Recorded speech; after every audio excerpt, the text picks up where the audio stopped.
Suscríbete para no perderte ningún capítulo.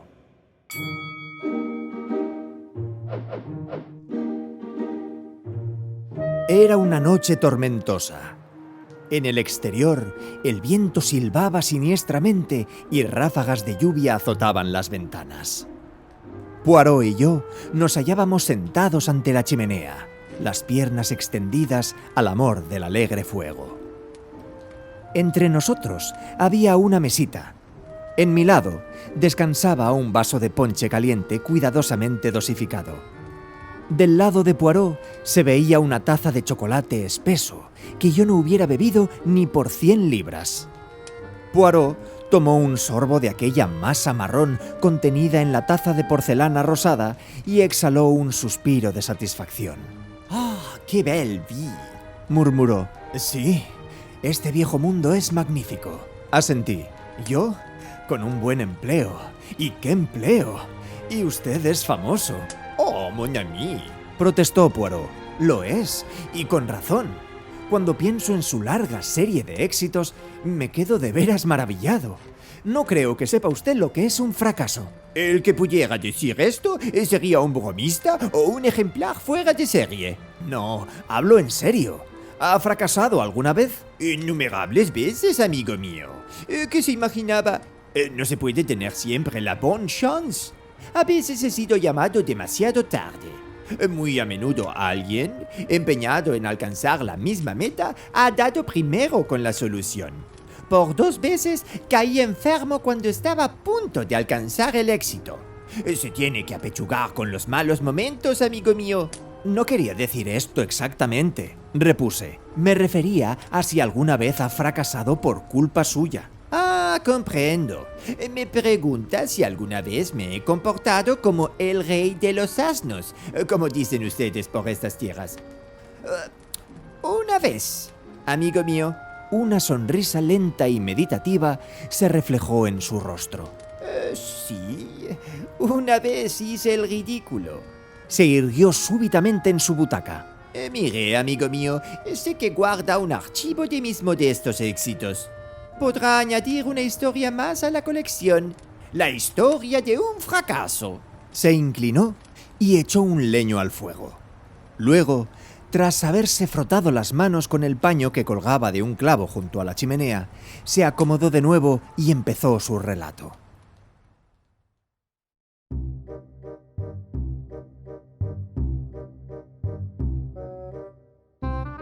Lo que le cuento ocurrió en Bélgica hace muchos años. Fue en la época de la terrible lucha entre la Iglesia y el gobierno francés. El señor Paul Déroulard era un brillante diputado francés. Se daba por descontado que le nombrarían ministro. Era el más acérrimo militante del partido anticatólico y cuando subiera al poder tendría que enfrentarse a enemigos poderosos. En muchos aspectos era un hombre peculiar. Aunque no bebía ni fumaba, no siempre se mostraba tan escrupuloso en otros sentidos. ¿Me entiende, Hastings? C'était de femme, toujours de femme. Algunos años antes, se había casado con una damita de Bruselas que aportó una dote sustanciosa. Indudablemente el dinero le fue útil en su carrera, pues su familia no era rica, aunque por otra parte podía usar el título de Monsieur le Baron si le daba la gana.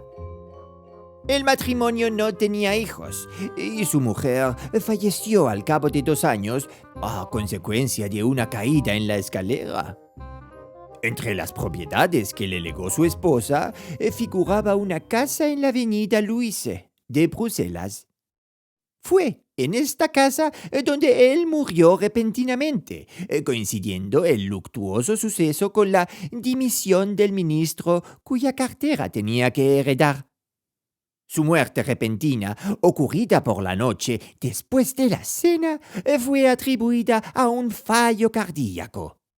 Por aquel entonces, mon ami, como usted sabe, yo formaba parte de la Brigada de Investigación belga.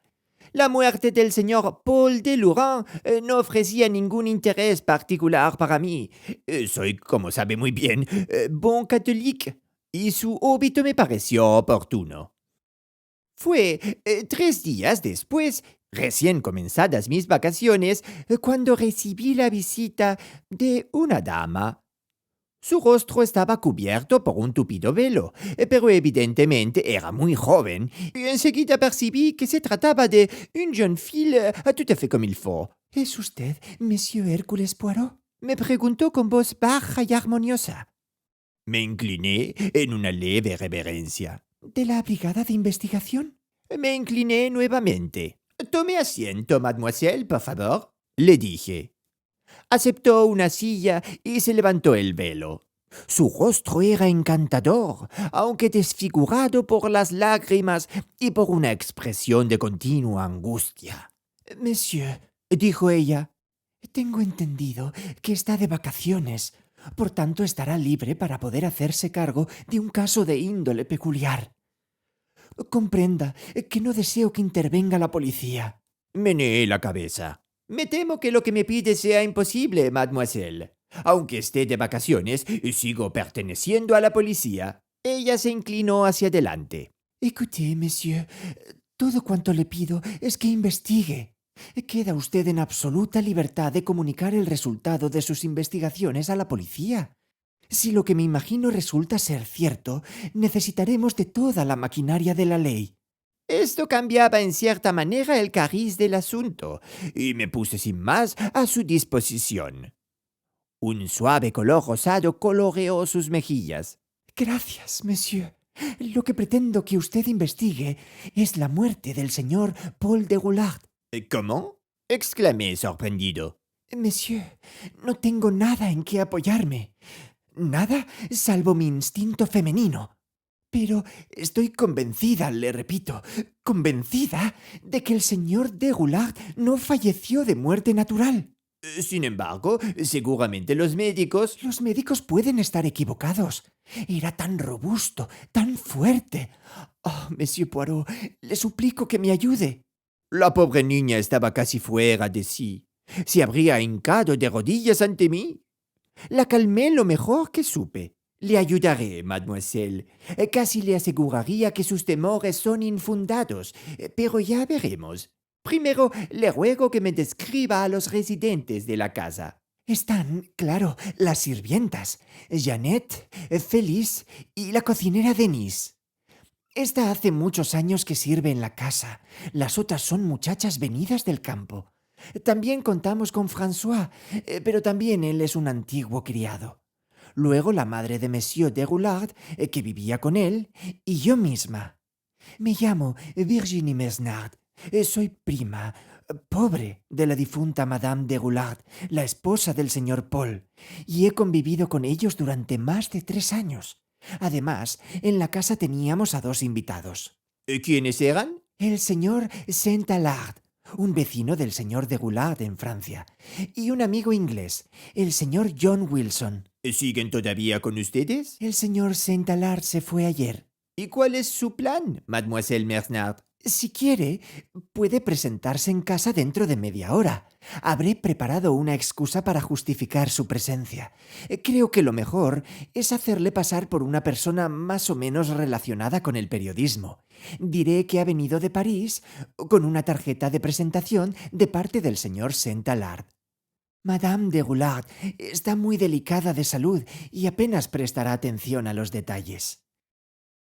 Gracias al ingenioso pretexto de mademoiselle, fui admitido en la casa. Y tras una breve entrevista con la madre del diputado fallecido, una señora de magnífica presencia y porte aristocrático, aunque era evidente su precaria salud, se puso la casa a mi disposición. Me pregunto, amigo mío, si puede hacerse una idea de las dificultades de mi tarea. Se trataba de un hombre cuya muerte había ocurrido hacía 3 días. Si hubo en ella juego sucio, solo cabía una posibilidad: veneno. Y yo no había tenido ocasión de ver el cadáver, ni existía posibilidad de examinar o analizar ningún objeto con el cual se hubiera podido administrar el veneno. No se tenían indicios, falsos o no, que considerar. ¿Le habían envenenado? ¿Había fallecido de muerte natural? Yo, Hercule Poirot, sin nada en qué basarme, tenía que decidir. Primero, me entrevisté con los sirvientes y con su ayuda recapitulé los sucesos de aquella noche. Presté especial atención a la comida servida en la cena y el modo en que se sirvió. La sopa la había distribuido el mismo señor de Roulard de una sopera. Luego, una fuente de chuletas y después un pollo. Por último, una compota de frutas. Y todo dispuesto encima de la mesa y servido por el propio señor de Roulard. Trajeron el café a la misma mesa donde cenaron, en una cafetera. Por tanto, mon ami, imposible envenenar a uno sin envenenarlos a todos. Después de la cena, Madame de Roulard se retiró a sus aposentos en compañía de Mademoiselle Virginie. Los tres hombres, tras pasar al estudio del señor de Roulard, estuvieron charlando amigablemente durante un rato. De repente, sin más, el diputado cayó pesadamente al suelo. El señor Saint-Alard salió precipitadamente de la estancia para ordenar a François que corriera en busca de un médico. Dijo que sin duda se trataba de una apoplejía, explicó el criado. Pero cuando llegó el doctor, el señor de Roulard había fallecido. El señor John Wilson, a quien fui presentado por Mademoiselle Virginie, era lo que en aquella época se tenía como el prototipo del inglés corriente, un John Bull de edad madura y corpulento. Su versión, expuesta en un francés muy británico, fue sustancialmente la misma.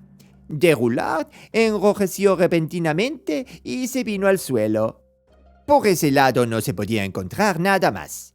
A continuación, me dirigí al escenario de la tragedia, el estudio, y a petición mía me dejaron solo. Hasta aquí no había nada que sustentara la teoría de Mademoiselle Mesnard. Lo único que cabía pensar es que se trataba de una idea sin fundamento de la joven. Evidentemente había profesado una romántica pasión por el difunto, lo cual le impedía considerar el caso desde un punto de vista normal. A pesar de ello, registré el estudio con gran minuciosidad. Entraba dentro de lo posible que hubieran introducido en el sillón del muerto una aguja hipodérmica dispuesta de forma que la víctima recibiera un pinchazo fatal. La diminuta marca dejada probablemente pasaría inadvertida.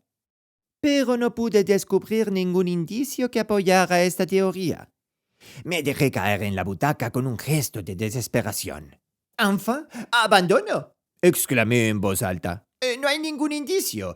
Todo es perfectamente normal». Mientras pronunciaba estas palabras, mi vista se detuvo en una caja de bombones situada en una mesa contigua, y el corazón me dio un salto. Podía no ser un indicio relacionado con la muerte del señor de Roulard, pero por lo menos allí existía algo que no era normal. Levanté la tapa. La caja estaba llena, sin tocar. No faltaba ni un bombón. Pero eso hacía aún más notable la peculiaridad que habían captado mis ojos. Pues, sepa usted, Hastings, que la caja era de color rosa, pero la tapa era azul. Ahora bien, a veces se puede ver una caja rosa adornada con un lazo azul o al revés, pero la caja de un color y la tapa de otro...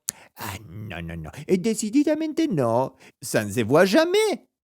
Todavía no percibía si aquel pequeño incidente podía serme de alguna utilidad. Sin embargo, resolví investigarlo por el mero hecho de que se salía de lo corriente. Pulsé el timbre para que acudiera François y le pregunté si a su difunto señor le gustaban los bombones. Una leve sonrisa melancólica afloró a sus labios. «Le apasionaban, monsieur. Siempre tenía una caja de bombones en casa. No tomaba vino de ninguna clase, ¿sabe usted?»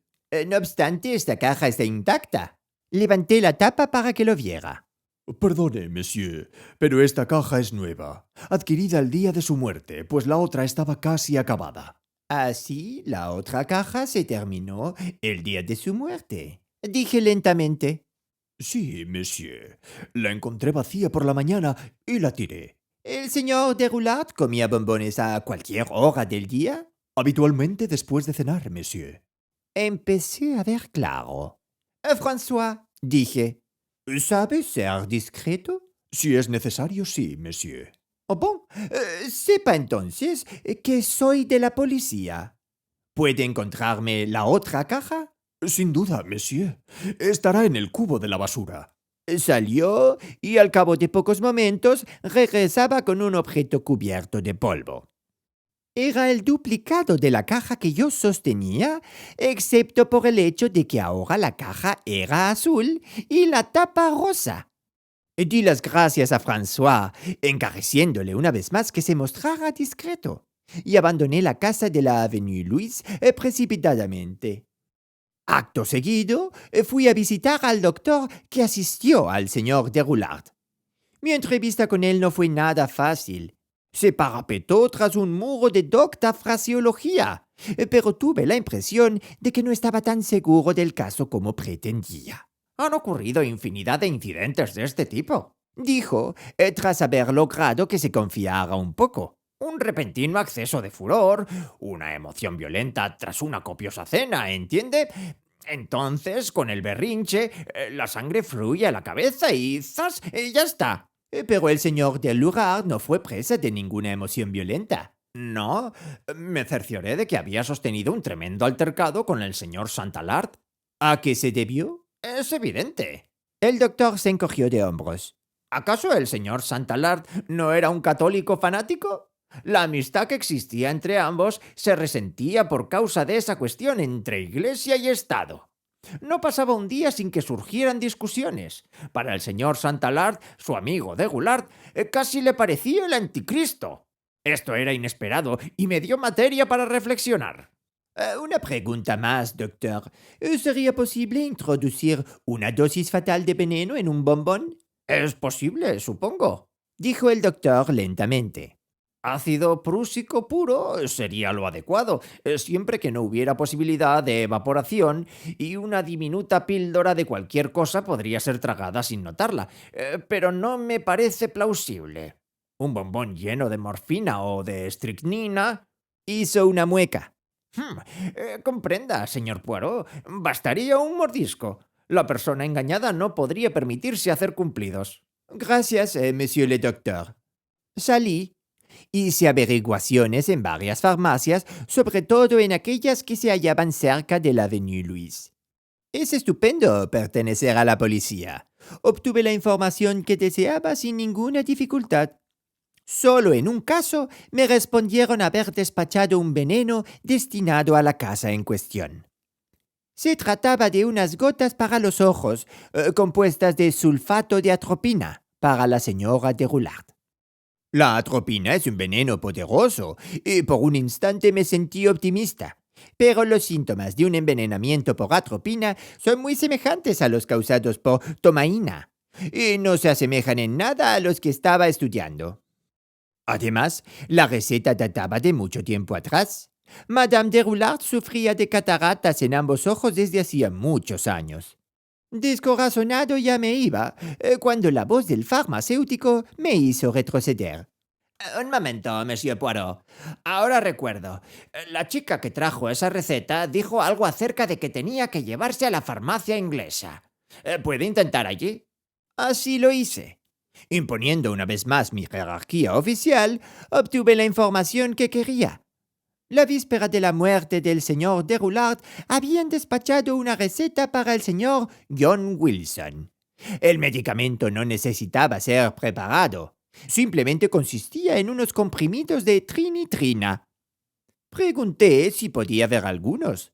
El farmacéutico me los mostró y sentí que el corazón me latía más aprisa, pues los comprimidos eran de chocolate. ¿Es un veneno? Inquirí. No, monsieur. ¿Puede usted describirme sus efectos? Baja la tensión arterial. Son adecuados para algunos tipos de dolencias cardíacas, angina de pecho, por ejemplo. Son vasodilatadores. En la arteriosclerosis... Le interrumpí. Ma foi, todo ese galimatías no me aclara nada. ¿Hace que la cara se ponga colorada? Ciertamente. Y suponiendo que yo tomara 10 o 20 de esos pequeños comprimidos, ¿qué pasaría? No le aconsejaría que lo hiciese, replicó secamente. Y sin embargo dice que no es un veneno. Existen muchísimas cosas a las que no llamamos veneno, y sin embargo pueden matar a un hombre, replicó en el mismo tono seco de antes.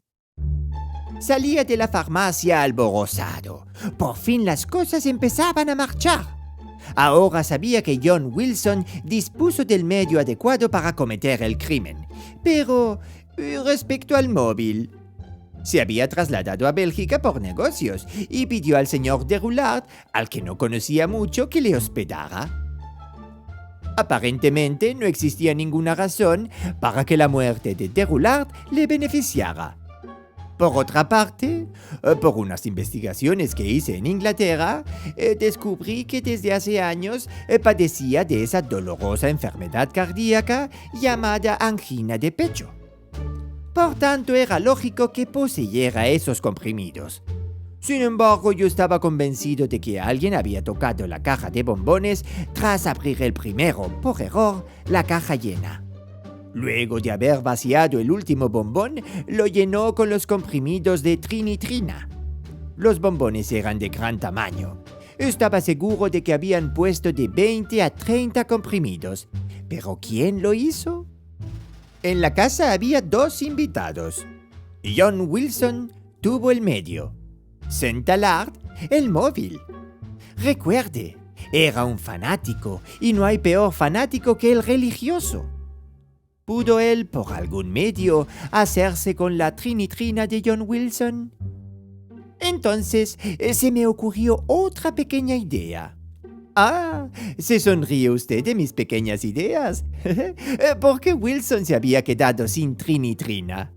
Seguramente trajo consigo de Inglaterra una adecuada cantidad.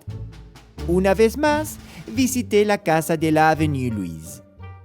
Wilson se hallaba ausente, pero hablé con Félicie, la chica encargada de hacerle la habitación. Le pregunté de improviso si era cierto que al señor Wilson se le había extraviado en los últimos días un frasco en su lavabo. La chica contestó con vehemencia. Era totalmente cierto. Incluso le echaron la culpa a ella. Por lo visto, el caballero inglés creía que ella lo había roto y no quería confesarlo, pero la verdad era que ni siquiera lo tocó. Sin duda la culpable era Jeanette, siempre metiendo las narices donde no le llamaban. Tras conseguir que callara, me despedí. Sabía todo cuanto quería conocer. Me tocaba a mí patentizar la evidencia del caso. Tenía la corazonada de que no resultaría fácil. Yo podía estar seguro de que Saint-Alard había hecho desaparecer el frasco de trinitrina del lavabo de John Wilson, pero para convencer a los demás necesitaría aportar pruebas. Y no tenía ninguna. No importa. Sabía.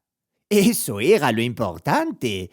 ¿Recuerda nuestros problemas en el caso Styles, Hastings? También en aquel caso sabía, pero me llevó mucho tiempo encontrar el último eslabón que completaría mi cadena de pruebas contra el asesino. Solicité una entrevista con la señorita Mesnard. Acudió enseguida. Le pedí la dirección del señor Saint-Alard. Una mirada de inquietud ensombreció el rostro de la joven. ¿Para qué la quiere, monsieur? Mademoiselle, me es necesaria. Parecía vacilante, turbada. No puede decirle nada. Es un hombre cuyos pensamientos no son de este mundo. Apenas se da cuenta de lo que ocurre a su alrededor. Posiblemente, mademoiselle. No obstante, era un viejo amigo del señor Deroulard. Quizá pueda informarme de algunas cosas. Cosas del pasado, acerca de viejos rencores, de antiguas intrigas amorosas. La muchacha se ruborizó y se mordió el labio. Como quiera, pero... Ahora tengo el convencimiento de que estaba equivocada. Fue muy amable por su parte acceder a mi petición, pero entonces estaba trastornada, casi enloquecida. Ahora me doy cuenta de que no existe ningún misterio que esclarecer. Déjelo, se lo ruego, monsieur. La miré fijamente. Mademoiselle, dije, a veces a un perro le resulta difícil encontrar un rastro, pero cuando lo ha encontrado, nada en este mundo se lo hará dejar. Es decir, si es un buen perro. Y yo, mademoiselle, yo, Hercule Poirot, lo soy. Sin proferir palabras, salió de la estancia. Unos minutos más tarde, regresó con la dirección anotada en una hoja de papel. Abandoné la casa. François me esperaba en la calle. Me miró con ansiedad. ¿Hay noticias, monsieur? Ninguna todavía, amigo mío. Pobre monsieur de Goulard. Suspiró. Yo también compartía sus ideas. No me gustan los curas, pero no diría algo así en la casa. Todas las mujeres son muy devotas y quizás sea mejor. Madame es tan piadosa y Mademoiselle Virginie también. ¿Mademoiselle Virginie? ¿Ella muy piadosa? Al recordar aquel rostro apasionado, bañado en lágrimas de nuestra primera entrevista, me extrañó. Tras haber obtenido la dirección del señor Saint-Alard, no perdí el tiempo. Llegué a las inmediaciones de su castillo en las Ardenas, pero tuve que aguardar varios días hasta dar con el pretexto que me permitiese la entrada en la casa. Al final lo conseguí. ¿Se imagina cómo? Pues nada menos que como fontanero, mon ami. Fue cuestión de un momento provocar un pequeño escape de gas en su dormitorio. Salí en busca de mis herramientas y tuve buen cuidado de volver con ellas a una hora en que me constaba que tendría el campo libre. Casi ni yo mismo sabía lo que buscaba. No creía en la posibilidad de encontrar algo comprometedor. Él jamás habría corrido el riesgo de guardarlo. Con todo, cuando vi un armario cerrado encima del lavabo, no pude resistir la tentación de saber lo que contenía. Fue un juego de niños abrirlo con una ganzúa. Al abrir la puerta, descubrí que estaba repleto de viejos frascos. Los inspeccioné uno a uno con mano temblorosa. De repente, proferí un grito. Imagínese, amigo mío, tenía en la mano un frasquito con la etiqueta de una farmacia inglesa en la que figuraba escrito «Comprimidos de trinitrina, tomar uno en caso necesario. Mr. John Wilson». Dominando mi emoción, cerré el armarito, guardé el frasco en mi bolsillo y me puse a reparar el escape de gas. Se ha de ser metódico. Luego abandoné el castillo y tomé el primer tren que salía para mi país. Llegué a Bruselas muy avanzada la noche. A la mañana siguiente estaba redactando un informe para el prefect cuando me pasaron una nota. Provenía de la anciana Madame de Roulard, requiriéndome para que me personara sin demora en la casa de la Avenue Louise. Me abrió la puerta François. Madame la baronne le espera. Me condujo a sus aposentos. Se hallaba sentada majestuosamente en una amplia butaca. Ni rastro de Mademoiselle Virginie. Monsieur Poirot, Dijo la anciana señora. acabo de enterarme de que usted no es lo que pretende aparentar. Es un funcionario de la policía. Eso es, madame. ¿Vino a mi casa para investigar las circunstancias de la muerte de mi hijo? Repliqué nuevamente. Eso es, madame. Me complacería saber si ha hecho algún progreso. Titubeé. Primero me gustaría saber cómo se ha enterado de todo ello, madame. Por alguien que ya no es de este mundo. Sus palabras y el modo ensimismado en que fueron proferidas me helaron el corazón. Fui incapaz de articular una respuesta. Por tanto, monsieur, le ruego encarecidamente que me informe con la máxima exactitud de los progresos que ha hecho en su investigación. Madame, mi investigación ha terminado. ¿Mi hijo? Le mataron deliberadamente. ¿Sabe usted quién lo hizo? Sí, madame. ¿Quién entonces? El señor Saint-Alard. La anciana señora negó con la cabeza. Está en un error. El señor Santalar es incapaz de un crimen semejante. Tengo en mis manos las pruebas. Le encarezco una vez más que me lo cuente todo. En esta ocasión obedecí, examinando paso a paso el camino que me condujo hasta el descubrimiento de la verdad. Ella me escuchaba atentamente. Al final, movió la cabeza asintiendo. Sí, todo es como usted dice, excepto una cosa. No fue el señor Santalard quien mató a mi hijo. Fui yo, su madre. La miré con asombro. Ella continuó asintiendo con la cabeza.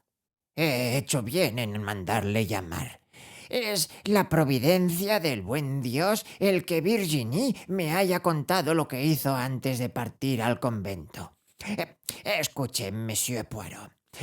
Mi hijo era un mal hombre. Perseguía a la iglesia. Llevaba una vida pecaminosa. Y con él arrastraba a otras almas. Pero aún había cosas peores. Una mañana, al salir de mi cuarto en esta misma casa, percibí a mi nuera de pie en lo alto de la escalera. Estaba leyendo una carta. Vi cómo mi hijo se deslizaba hasta situarse a su espalda. Un rápido empujón y ella, su mujer, rodó escaleras abajo. Su cabeza chocó contra los peldaños de mármol. Cuando la recogieron estaba muerta. Mi hijo era un asesino y solo yo, su madre, lo sabía. Cerró los ojos por un instante. No puede imaginarse, monsieur, mi agonía, mi desesperación. ¿Qué hacer?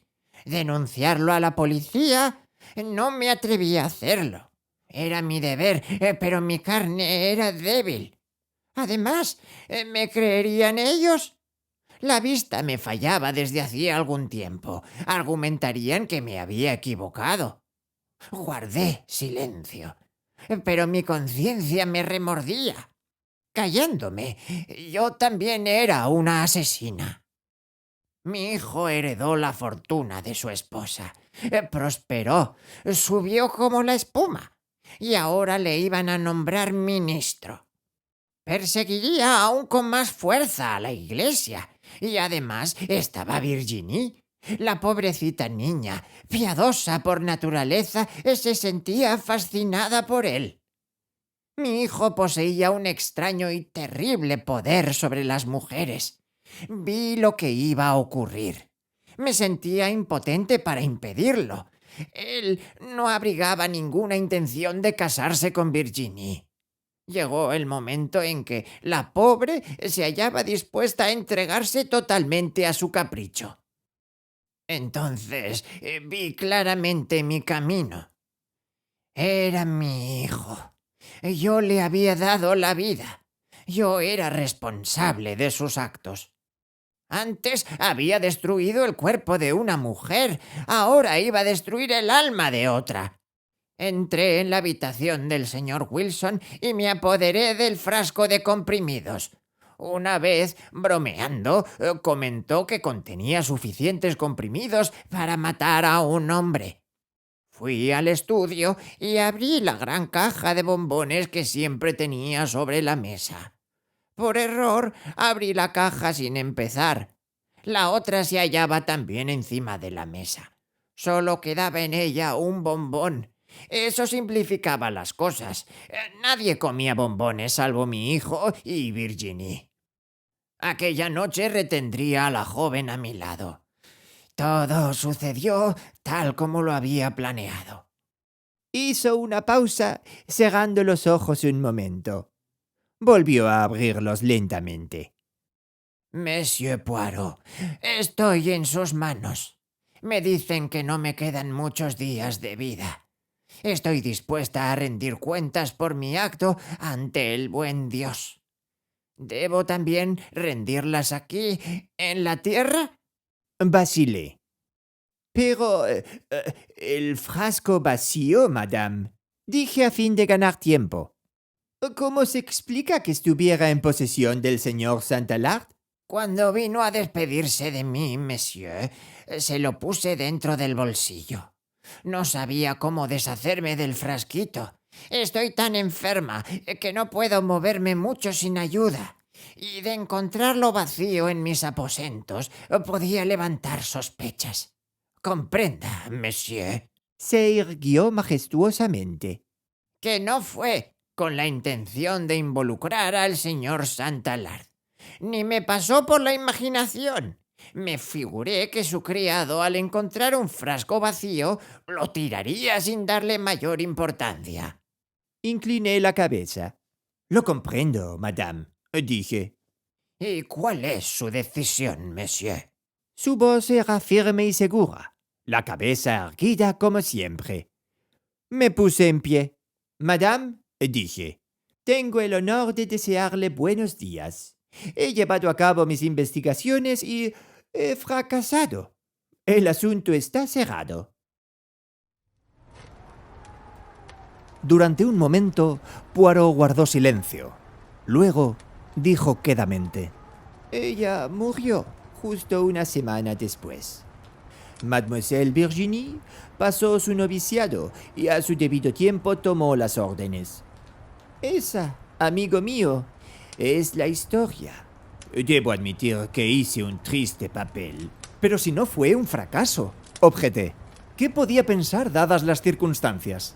¡Ah, sacre, mon ami!, exclamó Poirot, recobrando de nuevo su vivacidad.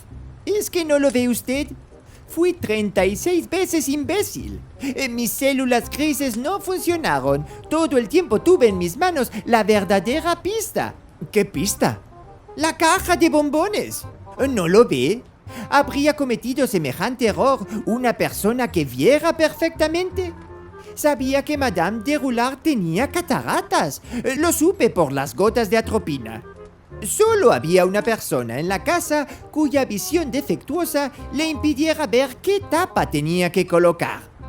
Fue la caja de bombones lo que me puso sobre la pista y, sin embargo, durante toda la investigación no supe darme cuenta de su verdadero significado.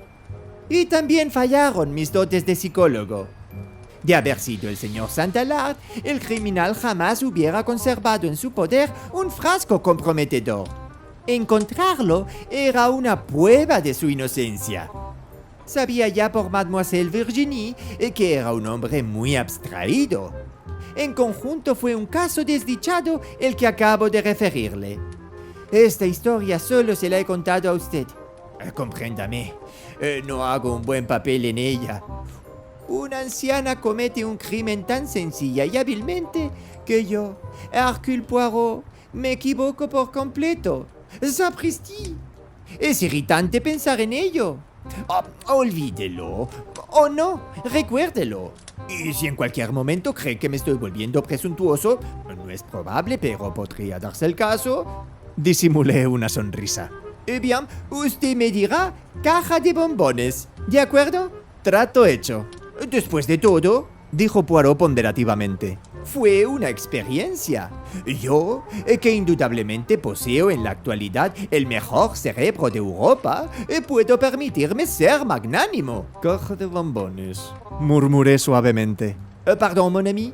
Mientras Poirot se inclinaba hacia mí con una expresión interrogante, miré su rostro inocente y mi corazón se conmovió.